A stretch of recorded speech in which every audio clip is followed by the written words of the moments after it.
आज हम ना लखनऊ के रेलवे नेटवर्क की नब्ज टटोल रहे हैं। हमारे पास शहर के स्टेशनों, उनके शानदार इतिहास और हाँ, भविष्य की योजनाओं से जुड़ी कुछ दिलचस्प जानकारी है। मिशन है ये समझना कि कैसे नवाबों का शहर अपनी वो जो ऐतिहासिक रेल विरासत है उसको सहेजते हुए कैसे आज की जो तेज रफ्तार जरूरतें हैं उनसे तालमेल बैठा रहा है। बिल्कुल। और लखनऊ मतलब हमेशा से रेलवे के नक्शे पर बहुत अहम रहा है। आप सोचिए 19वीं सेंचुरी में दिल्ली के बाद ये उत्तर भारत का सबसे बड़ा स्टेशन हब था। अवध और रोहिलखंड रेलवे उसका मुख्यालय यहीं लखनऊ में ही था। लेकिन आज की कहानी सिर्फ इतिहास नहीं, भविष्य की भी है। तो चलिए शुरू करते हैं फिर। देखिए, सबसे पहले लखनऊ की रेलवे कहानी में एक अनोखा मोड़ है। इसके दो मुख्य स्टेशन, चारबाग LKO जिसे कहते हैं और लखनऊ जंक्शन यानी LJN, ये बिल्कुल अगल बगल है, मतलब एकदम पास पास। हाँ, है तो बिल्कुल साथ में। पर इन्हें चलाते हैं दो अलग अलग रेलवे जोन, नॉर्दर्न रेलवे और नॉर्थ ईस्टर्न रेलवे। हाँ, ये वाकई दिलचस्प है। एक ही जगह पर दो बड़ी पहचानें। ये सिर्फ कोई एडमिनिस्ट्रेटिव बंटवारा नहीं है, बल्कि शहर का जो विकास हुआ है ना, और रेलवे का जो इतिहास है, उसकी एक जीती जागती पहेली कह सकते हैं। शायद ये ब्रिटिश दौर की अलग अलग कंपनियों की विरासत हो। हाँ, हो सकता है। जो आज भी मतलब कोऑर्डिनेशन भी रखती है और कनेक्टिविटी भी बनाए हुए है। और सिर्फ यही दो नहीं है, ऐशबाग है, गोमती नगर है और भी कई स्टेशन हैं नेटवर्क में। बल्कि ऐशबाग से तो मैंने सुना है आज भी मीटर गेज की लाइनें चलती हैं ना। हाँ, चलती हैं। ये भारतीय रेलवे के उस दौर की याद दिलाता है जब धीरे धीरे सब कुछ ब्रॉड गेज में बदला जा रहा था।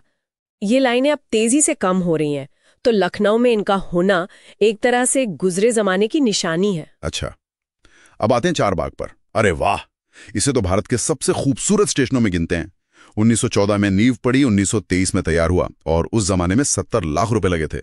हाँ, और क्या शानदार बना है। J.H. हॉर्निमन का डिजाइन है। इसमें आपको राजपूत, अवधी, मुगल सबका आर्किटेक्चर घुला मिला दिखेगा। हाँ, वो कहते ना, ऊपर से देखो तो शतरंज की बिसात जैसा लगता है। बिल्कुल। और कभी आप वहां खड़े हों तो ऊपर गुंबदों को देखिएगा, वाकई किसी महल जैसा लगता है।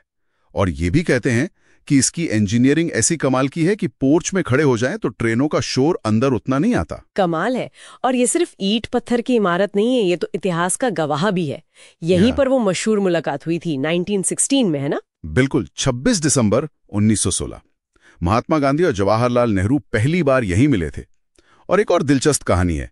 प्लेटफॉर्म 8 के पास खम्मन पीर बाबा की मजार है, 900 साल पुरानी। अरे हाँ, मैंने भी सुना है इसके बारे में।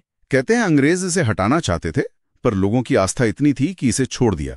सोचिए, आज के जमाने में ऐसा शायद ही मुमकिन हो पाता। तो ये सब मिलकर चारबाग को सिर्फ एक स्टेशन नहीं बनाते, ये तो इतिहास, संस्कृति, इंजीनियरिंग और यहां तक कि वो जो कॉलोनियल दौर की महत्वाकांक्षा थी और स्थानीय आस्था, उसका एक अनोखा संगम है। सही कहा। अब अगर आज की कनेक्टिविटी देखें तो लखनऊ सचमुच देश के दिल से जुड़ा हुआ है। दिल्ली के लिए शताब्दी है, मुंबई के लिए पुष्पक है, कोलकाता के लिए दून एक्सप्रेस, मतलब अनगिनत ट्रेनें हैं। और अब तो तेजस और वंदे भारत जैसी हाई स्पीड ट्रेनें भी चलने लगी हैं और स्टेशनों को भी लगातार अपग्रेड किया जा रहा है। चारबाग में मैंने देखा होटल जैसी डॉर्मेट्रीज और रिटायरिंग रूम बने हैं और मेट्रो से सीधे जुड़ने के लिए फुटओवर ब्रिज भी बन रहा है। हाँ, वो बन रहा है। और गोमती नगर स्टेशन, उसको तो पूरी तरह बदल ही दिया गया है। उत्तर प्रदेश का पहला वर्ल्ड क्लास स्टेशन कह रहे हैं उसे। अच्छा। जहां एयरपोर्ट जैसी चमक दमक और सुविधाएं हैं, दुकानें, एस्केलेटर, लिफ्ट और गाड़ियों के आने जाने के लिए अलग अलग लेवल पर एलिवेटेड सड़कें भी हैं। ये भविष्य की एक झलक है, समझ लीजिए। वाह, और ये सिलसिला रुका नहीं है। अमृत भारत स्टेशन स्कीम के तहत लखनऊ के 10 और स्टेशनों का कायाकल्प हो रहा है। हाँ, उस स्कीम में काफी काम हो रहा है। इन स्टेशनों पर मुफ्त वाईफाई मिलेगा, स्थानीय उत्पादों के लिए 1 स्टेशन 1 प्रोडक्ट वाले कियोस्क होंगे, बेहतर सूचना प्रणाली, एग्जीक्यूटिव लाउंज, मतलब कई आधुनिक सुविधाएं। कोशिश यही है कि स्टेशन सिर्फ यात्रा का एक पॉइंट न रहे, बल्कि एक अच्छा अनुभव भी दें। भविष्य की योजनाएं तो और भी बड़ी लग रही हैं। अगले 10 साल में 300 किलोमीटर का मेट्रो और रैपिड रेल नेटवर्क। हाँ, और सिर्फ शहर के अंदर ही नहीं, शहर के चारों ओर एक ऑर्बिटल रेलवे कॉरिडोर भी बन रहा है। Orbital railway corridor? हाँ, इसका सीधा मतलब है कि शहर के बीचों बीच से मालगाड़ियों और जो गैर जरूरी ट्रेनें हैं उनका ट्रैफिक हटाना, ताकि जो मेन स्टेशंस हैं जैसे चारबाग, वहां भीड़ कम हो और यात्री ट्रेनें समय पर चल सकें। और माल ढुलाई के लिए आगरा एक्सप्रेसवे के पास एक मेगा रेल लॉजिस्टिक्स पार्क की भी योजना है।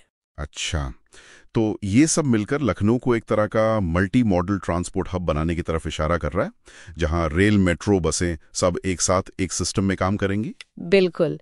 तो हमने देखा कि कैसे लखनऊ का रेलवे नेटवर्क अपनी जो भव्य विरासत है, खासकर चार बाग जैसी धरोहरों को सहेजते हुए आधुनिक तकनीक और भविष्य की जरूरतों को अपना रहा है। हाँ, ये विकास और विरासत के बीच एक संतुलन साधने की एक बड़ी दिलचस्प कोशिश है। हाँ, ये न सिर्फ परिवहन को बेहतर बना रहा है, बल्कि कहीं ना कहीं शहर की पहचान को भी नए तरीके से गढ़ रहा है। तो आज के